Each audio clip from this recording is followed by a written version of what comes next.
Hello mga kol, welcome back na naman dito sa ating YouTube channel. Ngayon mga kol, meron tayong ipakita na Suzuki Every Wagon Sporty Edition Customized Race Concept. Ito yung unit natin. Pearl white yung kulay natin mga kol. Naka 3-layer headlights po yan. Ito yung ating high beam, low beam, park light din yung ating signal light. Meron tayong LED dito na paglamp mga kol. Ito yung ating park light and signal light. Din ito yung sa paglamp talaga.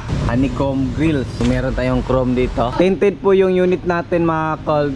Gusto ng ating customer na ipakat yung gitna para mas visible po during sa gabi. Dito naman sa gilid meron tayong 14 inches brand new mags and brand new tire. 165 by 65 R14 yung size ng ating gulong. Fully undercoat po yan, makita natin. Dito naman makita natin meron tayong signal light at saka blue lights dito. Naka chrome na po yan mga kol. Kompleto po siya sa rain visor. Then dito black po yung gitna para pag titingnan natin sa malayon parang buong salamin po yan. Meron din tayong mga stainless na window trim dito. Then dito meron tayong chrome handle. Meron siyang logo na Suzuki. Meron din tayong top load carrier na gutter type dyan mga kol. Then dito meron tayong customized na spoiler para sa mga Cairo. Pag D64W mga kol, buo po yung kanyang back door dito or back glass. Meron tayong third light dyan, yung ating sticker, wiper sa likuran, Suzuki emblem. Meron pa siyang turbo dito at meron din tayong chrome dyan. Basta mga samurai na loaded or sporty na loaded mga kol, meron siyang stainless or chrome dito sa kanyang dulo ng kanyang back door. Ito naman meron tayong reverse sensor. Then meron tayong body kit. Yan po yung race concept na body kit natin sa ating Every Wagon. Ayan, dito meron tayong dalawang camera.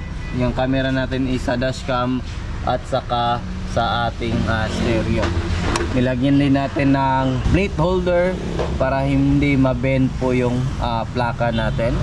Meron din tayong street pipe na nilagay. Yan po yung gusto ng ating customer mga kol. Then fully undercoat po yung unit natin. Ayan, makita nyo naka-black na yan lahat.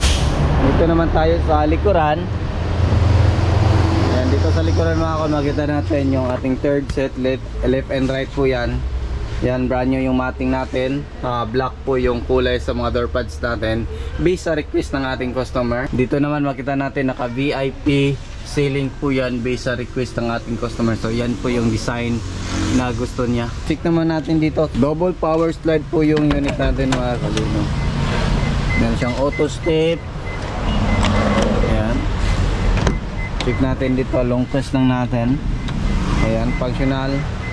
Sa right side, long press lang din natin. Ayan,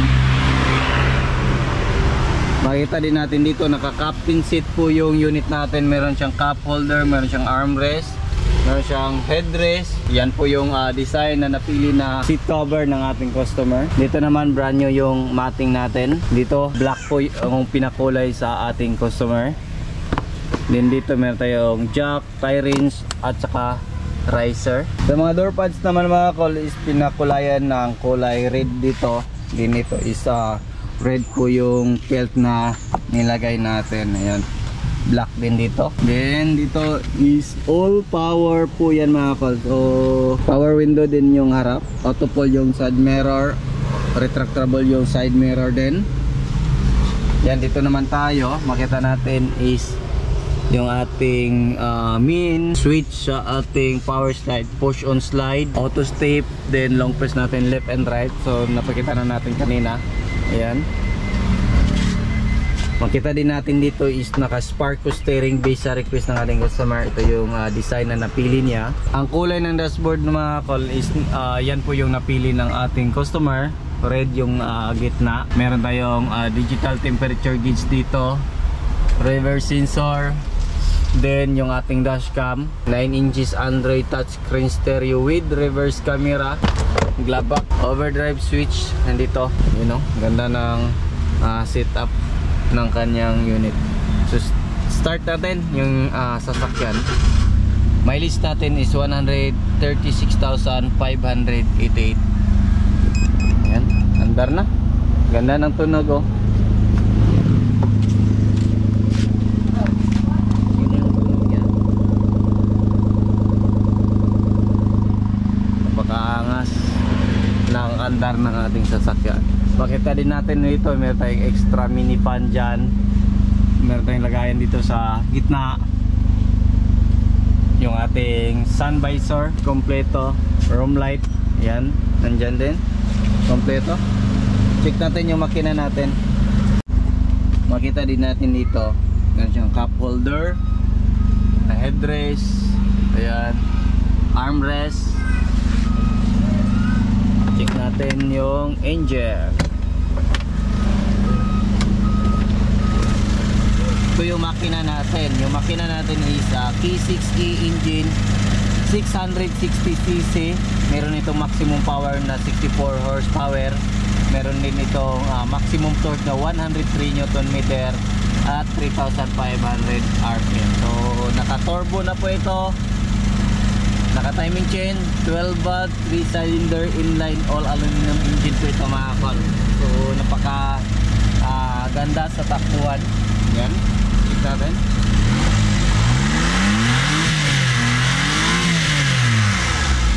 Yan, ganda.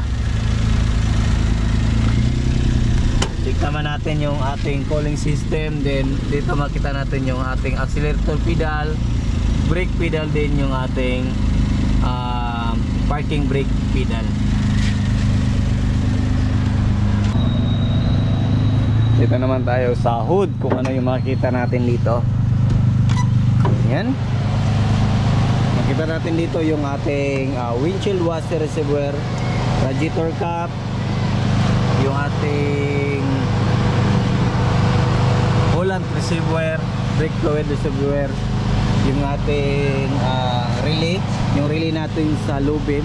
Yan, left and right po yan. Check natin yung mga ilaw natin, pailawin natin lahat. Yan.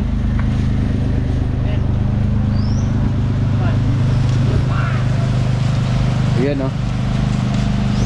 Yan po yung low beam natin, yung ating signal light at saka park light. Yan. Check natin yung ating high beam at saka fog lamp. Yan po yung fog lamp nya oh, sa gitna, naka angel eye. Yan yung high beam. Yan. Ganda. Yung presyo nito mga kol is umabot po siya ng 390,000 kasama yung mga upgrade sa ating unit. All wheel drive po ito mga kol. Meron siyang front drive kasi yung mga 4x2 nito is rear wheel drive. Meron siyang differential. 390 kasama yung race concept, front and rear spoiler, top load carrier, mga VIP concept, additional accessories sa interior, yung ating Android stereo, dashcam, digital temperature gauge, Sparco steering. Yan po yung kasama sa upgrades natin mga kol. Yung basic nito is 300,000 plus upgrade sa ating unit. Yan lang muna yung aming vlog for today. Maraming salamat po sa inyong patuloy na pagsubaybay. Sa bago lang sa ating channel, don't forget to like, share, and subscribe. Then click na rin yung ating notification bell para updated kayo sa ating mga next video uploads kayo. Ingat pa mga kol.